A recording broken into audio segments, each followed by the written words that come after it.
Y ahora, otro nivel.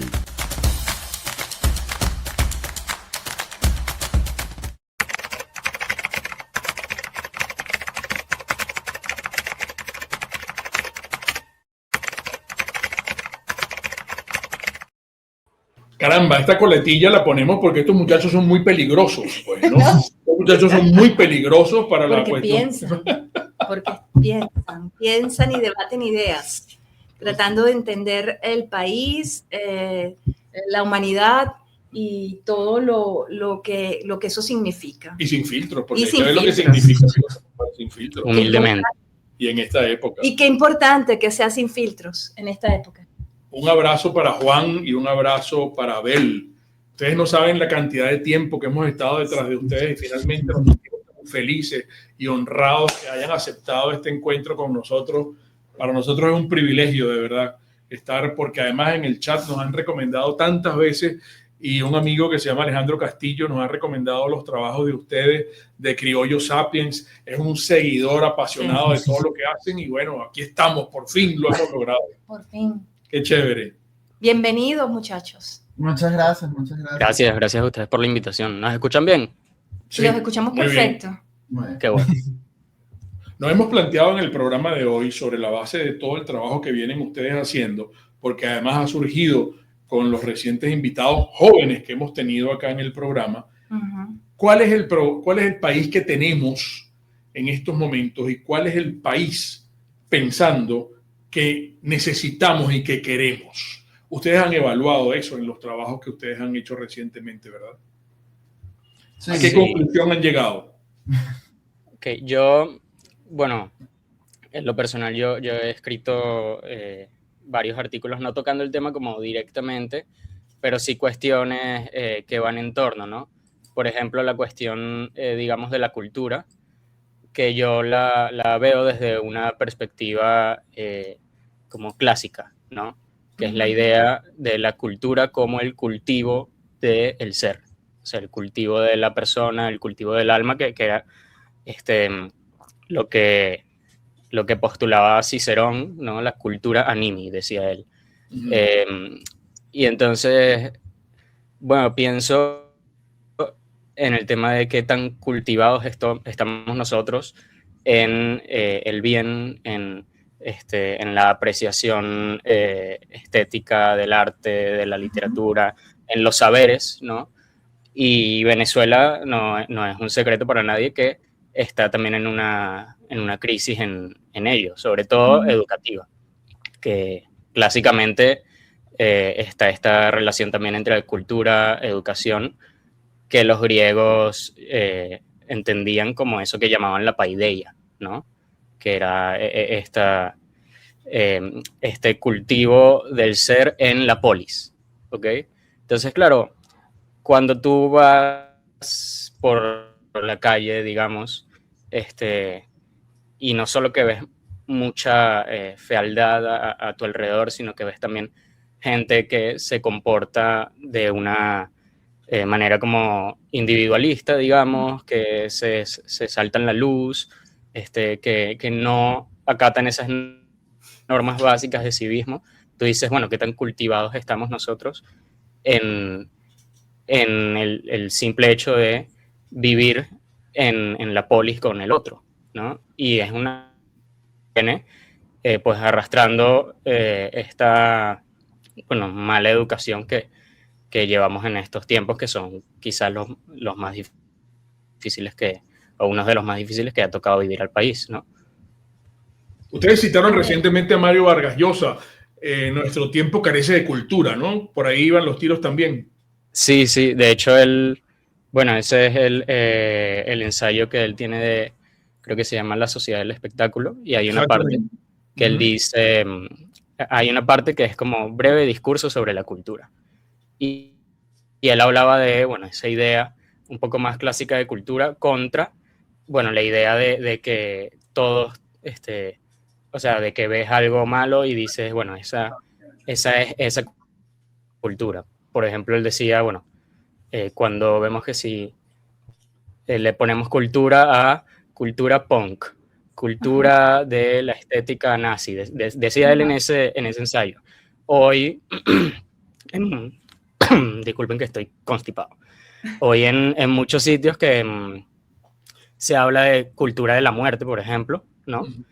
Entonces, claro, la cultura en un sentido clásico refiere a algo contrario, refiere a algo bueno, al cultivo del ser, ese cultivo que da frutos, esos frutos que tienen que dar alimento también, y ese alimento que nos tiene que dar salud. Entonces, no, es como contradictorio desde esta perspectiva hablar de cultura en referente a algo malo, a algo que no logra el cultivo de un fruto que nos alimente al alma, que nos alimente a, también, bueno, Sí. también al cuerpo, ¿no? O sea, desde lo material hasta lo espiritual. Abel, sobre la base de tus investigaciones y tus lecturas, ¿qué sientes tú en cuanto al país que tenemos y qué has averiguado en cuanto a cuál es el país que necesitamos y cuál es el país que queremos? Bueno, yo creo que de alguna manera nosotros hemos tenido la suerte de, bueno, al menos por ejemplo con este tema de la producción de Criollo Sapiens, de conectar incluso un poco más con esos puntos. Nosotros tenemos una idea de Venezuela y creo que todos tenemos que trabajar en ello. Creo que el país que tenemos es un país que lastimosamente se ha vuelto un poco, como decía Juan, individualista en algunos aspectos, por distintas razones, pero que hemos como que tal vez perdido un poco eso que nos caracteriza tanto de pensar todo el tiempo en el otro y en el conjunto que formamos como personas, como sociedad y como país. Yo creo que diría que el país que tenemos ahorita es un país muy, muy dividido, muy individualista en algunos aspectos y que el país que queremos es justamente lo que mencionaba Juan, un país con una cultura compartida, con una sociedad que esté un poco más unida, que logre de alguna manera superar diferencias y trabajar en conjunto para alcanzar metas comunes que sean, que nos lleven a mejores lugares. Eso creo que también lo hemos intentado de alguna manera compartir y reflejar en nuestros contenidos, que al final Venezuela es algo que nos compete a todos, cada quien desde su área tiene la posibilidad de aportar así sea un granito de arena mínimo que uno en el día a día piensa que no, que no está haciendo gran cosa, y al contrario, cada uno de nosotros a su manera, en su nicho, construye país porque eso es algo que nos corresponde a todos. Entonces, bueno, yo diría que va más un poco por allí, que la idea de ese país que debemos conseguir es uno en el que estemos un poco más unidos, sí, entre todos, porque al final todo lo que pasa aquí nos corresponde a cada uno de nosotros de alguna manera. Pero la misma sociedad no nos estará llevando a ser individualistas. Y pongo como ejemplo, a lo mejor algo muy tonto, como el hecho de acudir de pronto a algún evento familiar y sentarnos todos a la mesa y de pronto todo el mundo lo que tiene es el teléfono en la mano, cada quien muy pendiente de no el momento que se está viviendo, sino lo que está ocurriendo mucho más allá de lo que de donde estamos en ese instante, ¿no? Cada quien muy pendiente de postear que va a comer a lo mejor un plato muy rico preparado por la abuela, pero no allí, conectándose entre todos, compartiendo entre todos. No sé si me explico con el ejemplo que estoy intentando poner, ¿no? No nos estará llevando toda la misma sociedad a comportarnos de esa forma tan hedonista, incluso ególatra, tan pendiente nada más de lo que podemos publicar y en donde nos veamos bien, estemos demostrándole que estamos, no sé. No, es extraordinario el ejemplo que acabas de poner, tanto para Juan como para Abel, y yo agregaría solamente, y a lo mejor es un ejemplo tonto también, que uno recientemente ha leído en encuestas, Bueno, es que la mayoría de la sociedad, los venezolanos, están no preocupados por lo que está haciendo Trump en el Caribe, sino por el día a día, Sí, y cómo día a día. voy a hacer Ajá. para tener las hallacas y hacer el pernil. Pues, Entonces, ¿no? ¿cómo imponernos, no? A que de pronto, y que no suena que es una imposición que de la mamá o de los abuelos de la casa que dicen, me hacen el favor, todos los celulares se quedan en la entrada metidos en esta cesta porque en esta casa nos vamos a ver las caras y vamos a conversar y las fotos se dejan para el final. Uh-huh. Sí, yo creo que es un reto un poco de sociedad a nivel mundial, justamente. Allí nosotros intentamos justamente en estos puntos apelar a la filosofía y a esos puntos que nos recuerdan, al menos en la parte teórica, qué es lo que significa realmente ser humano. O sea, una de las definiciones con las que siempre comienza la filosofía es que somos seres sociales, y el tema es que nos hemos dejado llevar a ser seres sociales con la pantalla y con lo que estamos allá, y no con lo que tenemos a nuestro alrededor. Uh-huh. Exactamente, y es un reto muy complicado porque creo que todavía como humanidad no llegamos a descifrar todavía el decir, o sea, tenemos en mente el avance tecnológico y no pensamos tanto en la parte humana. Creo que el reto allí es justamente de alguna manera como sociedad comenzar a pensar en la parte humana, en que el que tienes al lado es un ser humano como tú, que tiene problemas como tú, que pasa por adversidades como tienes tú. O sea, que ese tema que te afecta a ti, como por ejemplo lo que decía Mingo, el tema económico para comprar o no comprar las cosas para Navidad, también le afecta al de al lado.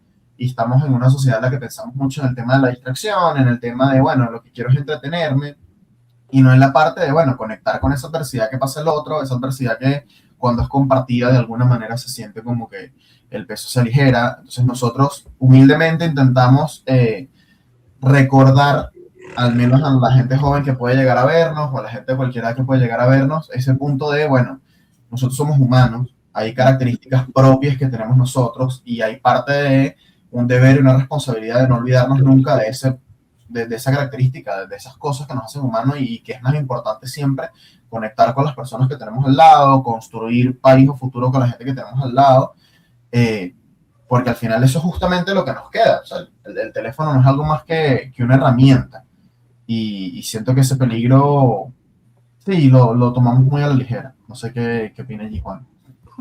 Sí, pasa eso de que no usamos la herramienta, sino la herramienta nos usa a nosotros, ¿no? Como que esa inversión. Y bueno, yo veo mucho también, hay muchas cuestiones como que son paralelas a este problema. Hay una que yo he pensado bueno, y he visto, me he dado cuenta, que es que hay mucha gente también en nuestra generación que le tiene miedo a pensar, ¿no?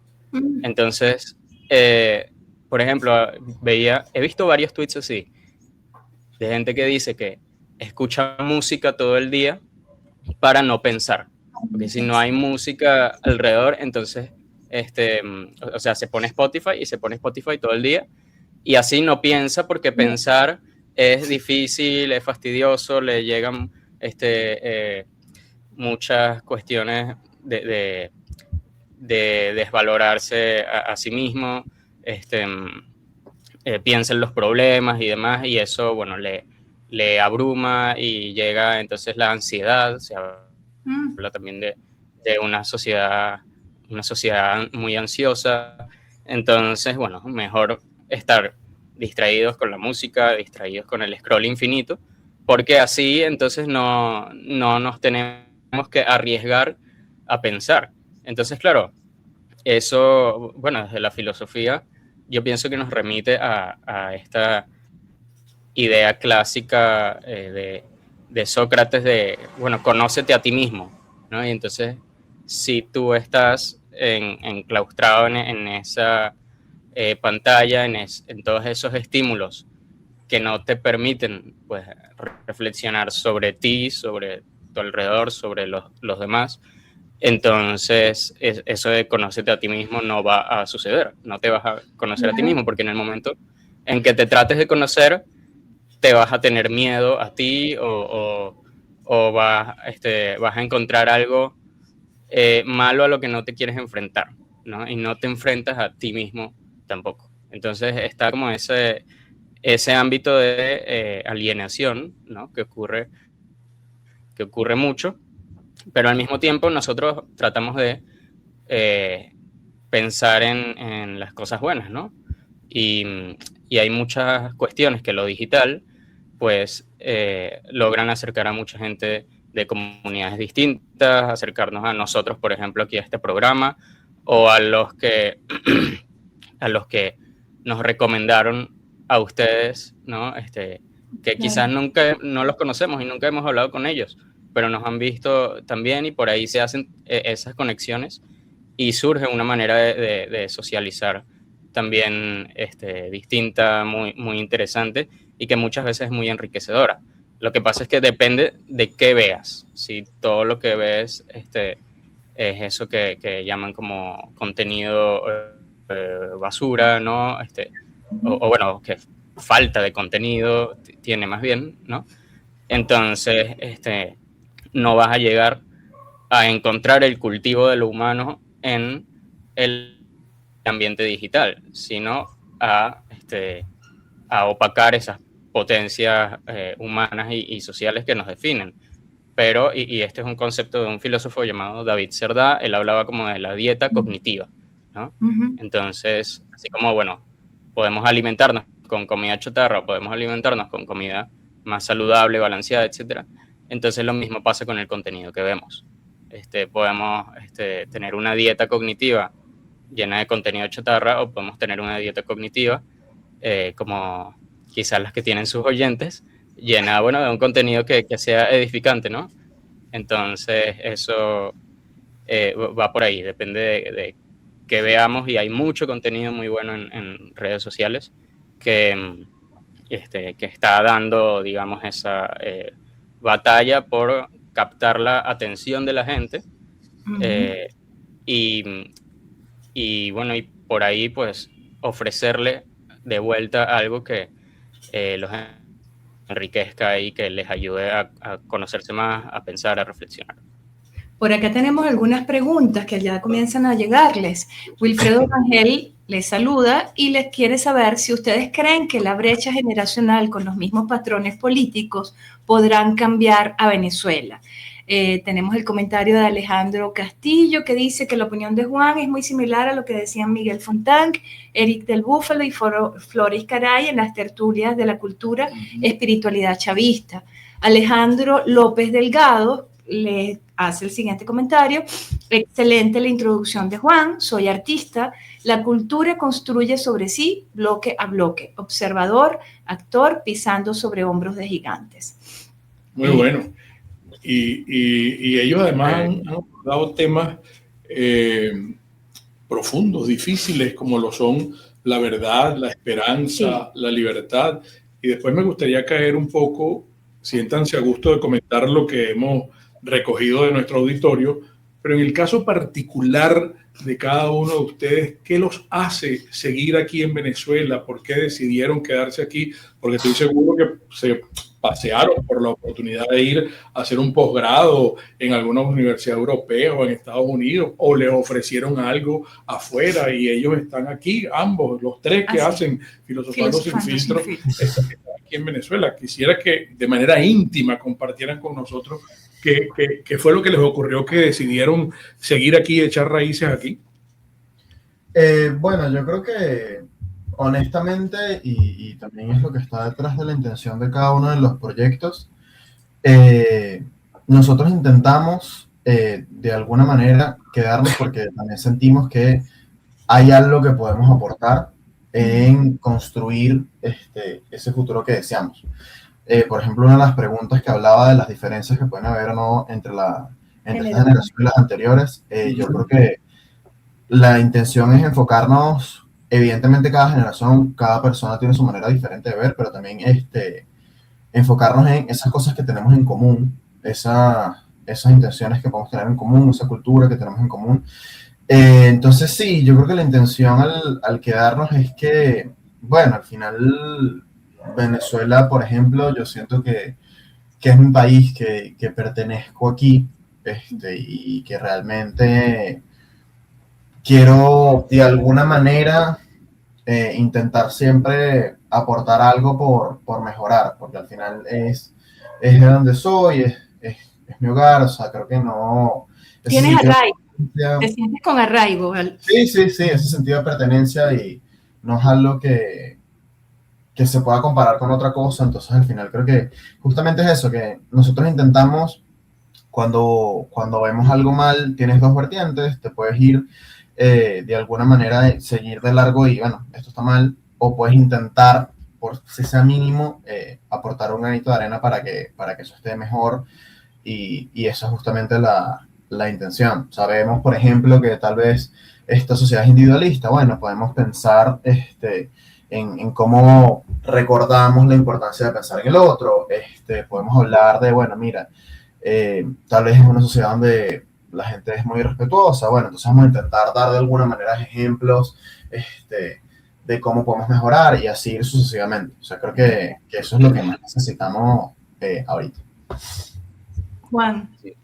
A mí me encanta el tema del arraigo porque tiene que ver directamente con esta idea de cultura, como cultivo, en tanto, bueno, estás sembrando y cosechando algo, ¿no?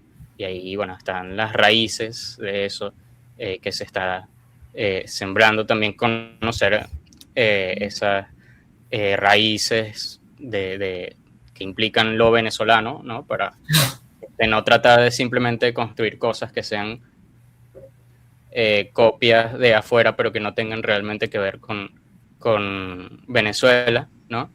Entonces, bueno, ahí está la cuestión o sea, conocer nuestra cultura, también conocer nuestras raíces y es importante que uno esté enraizado en su país porque eso, bueno, te suma a tu identidad, tu sentido de pertenencia y por lo tanto vas a actuar en tu día a día en torno a hacer el bien para ese sitio, ese país, para tu comunidad, porque lo amas, ¿no?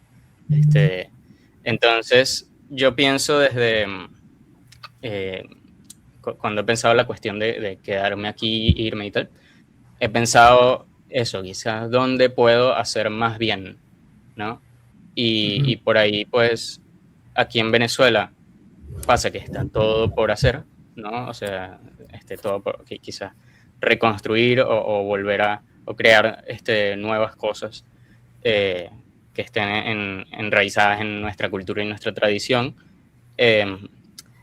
Pero lo que nosotros hacemos es algo que en muchos sitios, muchos países, ¿no? Argentina, México, España, pues está quizás muy popular, tiene muchos seguidores, hay muchos divulgadores muy famosos en el ámbito de la filosofía, mientras que aquí en Venezuela de filosofía no se sabe nada. Entonces, de hecho, yo siempre comento que, bueno, que en el colegio a mí no me hablaron nada de filosofía, llegué a la universidad donde nos graduamos, en la Universidad Monte Ávila, y ahí es que vimos algunas materias que fueron sobre filosofía y que nos despertaron ese interés por hacernos preguntas radicales, ¿no? Radical, no en el sentido extremista, sino de raíz, o sea, de ir a las raíces de lo nuestro y de lo que nos rodea, ¿no?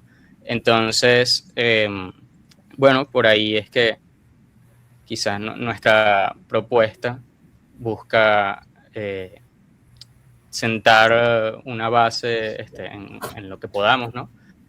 Para ese tipo de divulgación en un país en donde no se habla de filosofía ni se estudia en la escuela, sí se estudian en muchas facultades, en muchas universidades, y hay universidades haciendo cosas muy, muy interesantes en filosofía, pero quizás queda muy en ese nicho de esas facultades y esos estudiantes.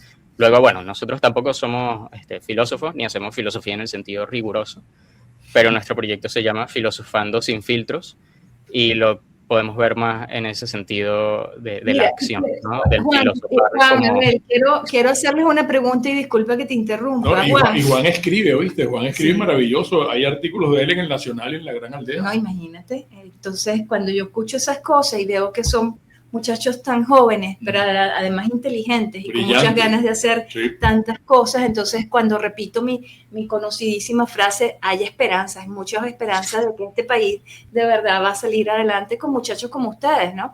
Pero quería preguntarles, ¿cuál ha sido la reacción de su público? ¿Cuál es su target? ¿Quiénes los ven? ¿Muchachos tan jóvenes como ustedes o han logrado capitalizar el interés de repente de otras generaciones? X. Ok, bueno, de hecho eso es una buena pregunta. Nosotros originalmente cuando nace, por ejemplo, Filosofando sin Filtros, la intención era intentar incentivar este pensamiento crítico y reflexivo en la gente joven. Ese realmente era como nuestro objetivo, y con el paso del tiempo nos hemos dado cuenta de que no es solo la gente joven. Hay muchos millennials que, por ejemplo, también nos siguen y nos apoyan mucho, y eso con el tiempo nos ha hecho pensar en que, bueno, más que pensar, reflexionar para gente joven es reflexionar en general, como la necesidad que justamente decíamos de, bueno, pensar los porqués de las cosas, intentar entendernos mejor. Una de las maneras en las que podemos de alguna manera internalizar si estamos haciendo bien las cosas o no es también darnos el tiempo de conocernos. Es lo que decíamos al principio, de darnos el tiempo a pensar. No queremos muchas veces pensar, justamente con lo que decías tú respecto a la esperanza. Nosotros intentamos tal vez también verlo en la universidad. Nosotros vimos mucho un concepto que era la desesperanza aprendida, que es cuando, bueno, nada, muchas veces de manera repetida salen mal las cosas y uno aprende a no tener esperanza nunca. Nosotros queremos luchar contra ese punto de la desesperanza aprendida día a día. Nosotros creemos que sí hay esperanza, que sí hay cosas que se pueden construir, que creo que la manera que lo dijo Juan lo resume perfecto. Hay todo por hacer. Entonces, justamente, si tenemos tantas cosas por hacer, hay que empezar a hacerlas ya. Hay que intentar desde cada uno en su espacio construir eso.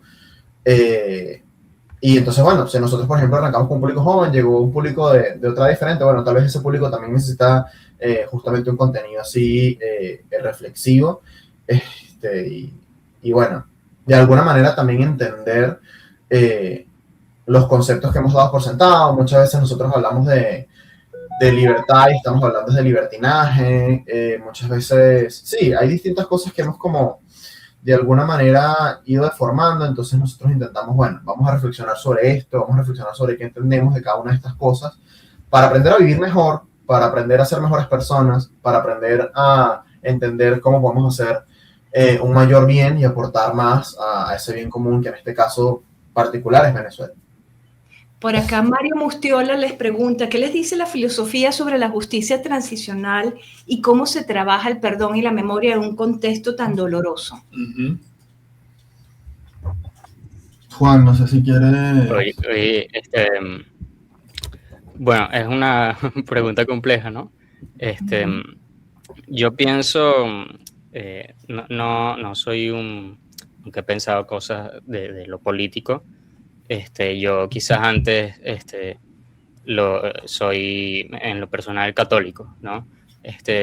Y cuando pienso en el tema de el otro que ha hecho mucho daño, pues parto primero de la idea del amor al prójimo. Y el amor, según Santo Tomás, es el querer el bien del otro, ¿no? Entonces, claro, la justicia, en el sentido filosófico, se sabe que es un bien. En el sentido clásico, tiene que ver con la belleza, porque la justicia buscaba el orden y la armonía, ¿no? Así como el arte, lo bello, tiene que ver con el orden y la armonía de eso también que vemos, ¿no?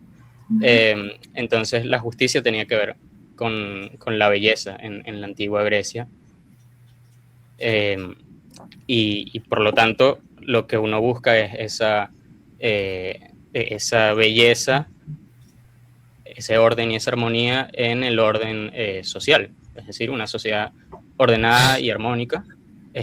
Y eso yo creo que no pasa sin el conocimiento de la historia, porque ahí también está el tema de las raíces que hablábamos antes, ¿no? Entonces, yo no lo veo desde ese sentido quizás conflictivo, en que muchos lo ven o auguran el futuro desde esa dificultad, sino esa creación de justicia, como esa búsqueda del orden y la armonía en la sociedad, es decir, de una sociedad que esté dirigida por ese sentido de lo bello. Yo creo que no hay nada bello en la venganza, por ejemplo. Entonces, pero bueno, a nosotros también no nos encanta como están las cosas, ser muy explícitos en estas cuestiones políticas, y también son cuestiones que refieren a mucha incertidumbre, ¿no? Es decir, no sabemos al final qué ocurre en ese futuro, simplemente que en nuestra concepción, que donde estemos y pase lo que pase, pues buscar hacer el mayor bien que podamos, ¿no? Nosotros hace poco hicimos un evento que se llamó Nosotros somos el tiempo, reflexiones sobre el sentido del futuro, que en nuestro canal pueden ver las ponencias que hubo en ese evento. Y lo de Nosotros somos el tiempo se basaba en una frase de San Agustín que decía: decís vosotros que los tiempos son malos, sed vosotros mejores y los tiempos serán mejores. Vosotros sois el tiempo, ¿no? Qué bonito. Entonces, bueno, ser mejor que aquellos que no nos gustan, con los que no estamos de acuerdo y demás, pues el bien como lo que nos dirija, es lo que yo pienso en ese sentido. Qué bueno. Mira, por acá, y ya para ir redondeando, les pregunta Eduardo Rivas, ¿el país, su ciudadano, se ha tornado individualista, filosóficamente hablando, o no será que somos irrespetuosos, abusivos de las libertades individuales? Yo creo que bueno, que es un tema más de la segunda parte de la pregunta. Nosotros en un momento hablamos también de la libertad justamente por eso, porque muchas veces entendemos libertad como libertinaje. Creemos que la libertad va por hacer lo que nos dé la gana, ir en contra de cualquier regla, y la verdad es que no. La libertad va más por el hecho de tener tú la capacidad de decidir, de entender que alguna norma, que alguna regla originalmente está pensada en pro del bien común, de tener una sociedad que esté orientada hacia, bueno, donde debería ir para el crecimiento de un país. La norma no es, me están prohibiendo esto, qué aburrido. La norma es, bueno, hay una razón por la que puedo haber detrás de esto, dentro de mi libertad yo voy a decidir seguir esto en pro de, bueno, nada, dirigirnos hacia ese bien que queremos alcanzar. Creo que lastimosamente por diferentes razones, sí, llegamos a simplemente, bueno, abusar de esa libertad de poder decidir, y en vez de escoger, simplemente se ha llegado a hacer lo que nos da la gana. Y creo que uno de los puntos que estaban mencionando, por ejemplo, también en el chat, es justamente ese. Eso lo puedes ayudar de alguna manera a ir mejorando, es a través de la educación, es a través de ir trabajando en, bueno, aquel que sabe, pues compartir ese conocimiento que tiene, y si no lo tiene, pues bueno, que lo investigue, a través de las discusiones en las que pueden salir distintos aprendizajes y distintas lecciones, porque creo que eso es justamente lo que necesitamos ahorita. O sea, más que creo que es justamente lo que estaba diciendo Juan ahorita. Más que una venganza, más que algo así, creo que necesitamos es pensar en, bueno, cómo partimos para construir ese futuro que deseamos. Entonces, sí, yo lo pensé, y tal vez es un poco joven de mi parte, pero lo pensé mucho como termina la película de los Juegos del Hambre en Sin Sajo, parte 2. Después de toda esta guerra tal, hay quienes dicen, bueno, hay que vengar a esta gente que hizo este mal. Y hay uno de ellos que dice, ya va, pero entonces estaremos haciendo exactamente lo mismo. Ahí es que ver cómo partimos con este nuevo país que tenemos ya que acabamos con todo este conflicto. Yo me iría más por esa situación de ficción que está reflejada allí. Es una gran reflexión, se nos ha agotado el tiempo, lamentablemente, y además de Filosofando sin filtros, para que ustedes le cuenten a nuestro auditorio cómo seguirlo y cómo continuar apoyándolo, pero no hemos hablado de Criollo Sapiens, que es otro proyecto, pero lo dejaremos para otro programa, ¿no? Chicos, a Abel y a Juan, y ojalá tengamos la oportunidad de conocer a la tercera integrante del equipo, pues tenemos que hacer los invitados permanentes de nuestro canal, ¿no? Qué bueno sería. Porque, repito, cuando escucho a jóvenes así como ustedes, me reconcilio con muchas cosas, me reconcilio incluso con el país. Y nos emociona mucho, además. Entonces, bueno, de verdad que para nosotros ha sido un honor. El canal, ¿cómo es? Filosofando sin filtros. Sí. En YouTube. Así que bueno. Y Criollo Sapiens. ¿Qué es Criollo Sapiens? Muy brevemente. Criollo Sapiens es una serie de blogs documentales que intenta plasmar cómo es el venezolano en el 2025. ¿Qué características tiene presentes en la actualidad? Ok, bien. Bueno, nos conceden un programa para usarlo también aquí. Tendremos que sí. un segundo programa para hablar de Criollo Sapiens. Claro que sí. A ver, claro que sí. De verdad, muchísimas gracias. Muchísimas gracias, Juan. ¿Alguna palabra que quieran agregar para despedirse? Juan, Abel. Nada, muchísimas gracias a ustedes. Muchísimas gracias a ustedes. Sí, eso. Muchas gracias por la invitación. Gracias a los oyentes también por las preguntas y las intervenciones que estuvieron muy buenas. Y bueno, esperamos verlos por Filosofando sin filtros también. Claro que sí. Así es. Felicitaciones. Nos estamos viendo. Nos estamos viendo.